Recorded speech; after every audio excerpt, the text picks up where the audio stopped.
Hello there! This is going to be the first of many FAQ videos because you guys deserve better than to sift through a bunch of comments looking for answers.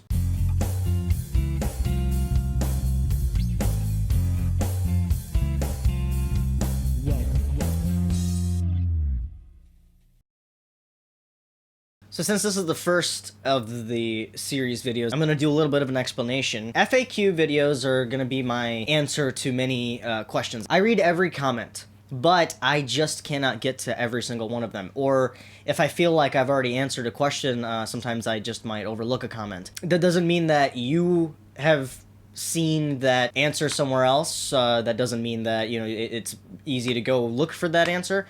So I'm going to be taking questions that I get or explanations that I feel like I need to disclaim, and I'm going to be putting them into this Friday FAQ video that I'm going to be doing every Friday. They're going to be releasing once a week, every Friday, so be sure to subscribe and stay tuned so that you guys can stay up to date with not just the new videos that I come out with when I get the time to make them, but I can answer some questions or things about videos that I feel are hung a little bit loose or something that I could kind of tighten up with just a general consensus. Round one, fight! P-Bass versus J-Bass. If you've watched my channel for a while, you know about my P-Bass versus J-Bass video. In fact, that's probably how you got to my channel in the first place. It's one of my most viewed videos. When I made that video, I was quite young. I was younger than I am now, so I didn't have the playability that I have now. It's not perfect, but it's a lot better than I was back then.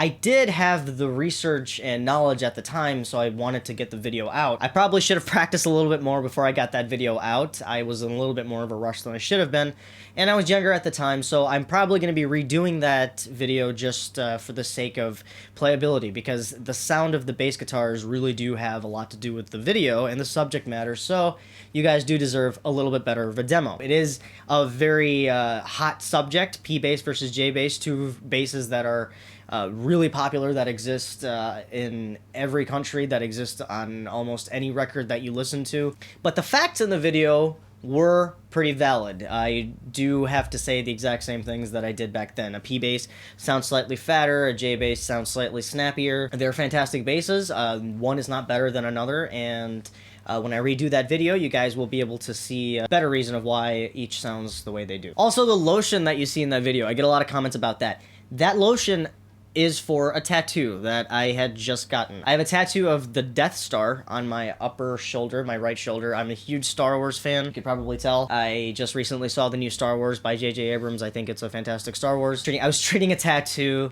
that I just recently got, and the lotion just happened to be in that video. In fact, a lot of the stuff that you see around in the shots are just things that I've been using recently. Hot sauce is a huge thing that you'll probably see. I love Tabasco. I put it on everything, so I have to have it at my desk. You guys will probably see beer. I love Budweiser, so I'm not sponsored by any of these people. These people aren't paying me any money, but yeah, that Aveeno lotion that you see in the P-Bass versus J-Bass video, that is for a tattoo.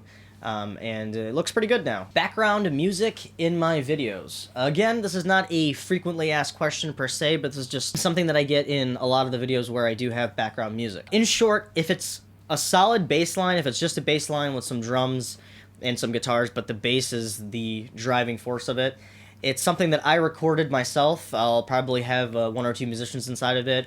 But sometimes I just use a MIDI keyboard and I put some instruments on top of that. And the reason that I do this is because you have to keep your videos completely royalty-free. On YouTube, there is a big stature on not having other people's music in your videos or other people's content whatsoever. So in the past, I've been forced to either look for royalty-free music online, which you can find royalty-free music just by Googling it, or I have been able to just sit down, plug into my interface, jam out a bass line, maybe add one or two instruments, put in a drum track, and then that's usually what you're going to be hearing behind my videos. If you guys want me to come out with originals, which I could call Frostbyte originals, where I can write music like that, if you guys actually like that kind of music, then I will do that. But tell me down below, let me know if you guys want to hear original music from me. This has been good for me in a few ways. Not only does it force me to have newer music for the background of my videos, but it forces me to play differently. I write bass lines that are of no particular genre but are just of a groove that I have in my head. And every time I write or I make a new video or I do something, I usually have to make a bass line in the background. So all those different bass lines that you hear, out of some of those are all different ones that I come up with, and it kind of forces me to be creative on the spot. So I am kind of glad that I have to do that.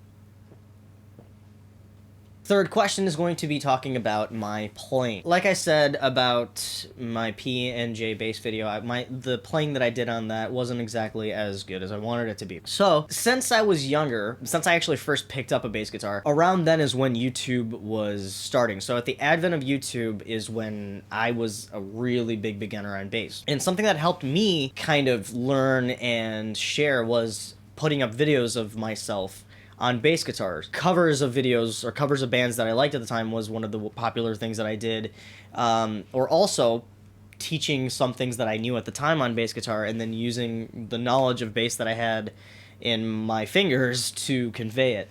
Unfortunately, some of the videos that are more popular on my channel are the videos of when I was coming up. So when I was learning some of these new bass techniques, I figured, hey, why not practice some while I'm filming? Instead of why not practice in the spare time and then take the time to do that and then make the video. So obviously that wasn't the best idea, but I do promise to create more interesting bass lines for demos and videos so that you guys can actually hear songs and things that you like instead of things that you don't like and then just have to hear me talk on the rest of it. Another thing though is on my demo videos, like on my fuzz pedal video from Big Muff or my my wah pedal video, I try to keep the riffs as neutral as possible, and with that comes plucking a single note over and over again so that you guys hear the actual tone of the pedal or the instrument or the amp or whatever I'm demoing at the time. Sometimes I'm not there to show off or play a riff or do something that you think sounds cool. I actually do think that misrepresents the product that is being questioned. I think that when a bass player or a guitarist or somebody sits behind a pedal or an amp or something and they'll kind of wail off and they'll do solos and they'll do something that sound really great, people will represent that pedal or that product on how well the person's playing. But that comes with practice. What I like to do is just get the bare minimum and pluck a chord or pluck a note over and over again, or just kind of play a basic riff, something that is neutral to genre, so that you get a true idea of what this can sound like, and then in your head you can come up with something that you will play through that sound. Bass amp wattage, and why are there more watts on a bass amp than there are on a guitar amp? This question is usually answered more and more as you play with a band, as you play live, and when you record. One thing that you'll notice when you record is that the clean channel of a bass is usually put behind a distorted channel of a guitar. So what that ends up doing is creating a bit of a volume difference. At the bare minimum, there's a volume difference when it comes to having multiple guitars and a drum and singing and having just one bass guitar. Singing is put on top of everything, so that's usually taken care of. Drums are put below everything, even the bass, because it is the beat, so that's also taken care of. The guitars, there's usually multiples, and they're usually multi-track, so that's taken care of. And then the bass is set there to handle itself. So usually you use the mid-range or you use overdrive sometimes to kind of cut through the mix. Volume is the biggest problem, because if you turn up the bass too much, you end up drowning things out that are desirable, and if you have the bass turned down too little, then you're not going to be able to hear it, and so it's not going to be able to do its job. In the past, guitar amps have generally all been tube amps. They recently started coming out with solid-state amps, and that's the same kind of idea for bass amps. So bass amp and guitar amps were generally the same amount of wattage when it came to tube amps. You'll see a 300 watt classic SVT put right next to about a 100 watt Marshall.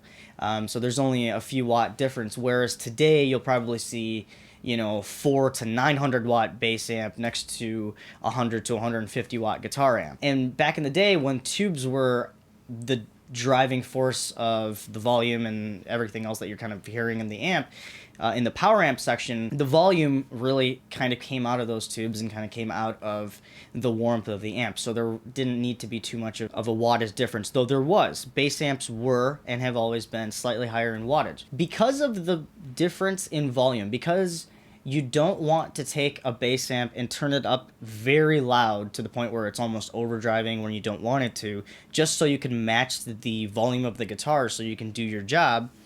Bass amps are generally set at a higher wattage so that the output is higher. It's a hotter output, and so that you do get that natural high volume with the bottom end so that you can turn down, get a nice sweet spot where you think you sound good, and you can actually put in yourself in a balance with the rest of the musicians. For playing in a band, I generally suggest starting with a 300 watt amp. Anything that is solid state is going to be just fine. 300 watts and up is going to be great for you. If you end up finding a tube amp somewhere, let's say your grandfather had a tube amp or your uncle has a tube amp, and it's a bass amp, 100 watts and up is fine for that. So if you're lucky enough to have a tube amp, anything that at 100 watts is going to be fine. Anything above 100 watts is going to be fine.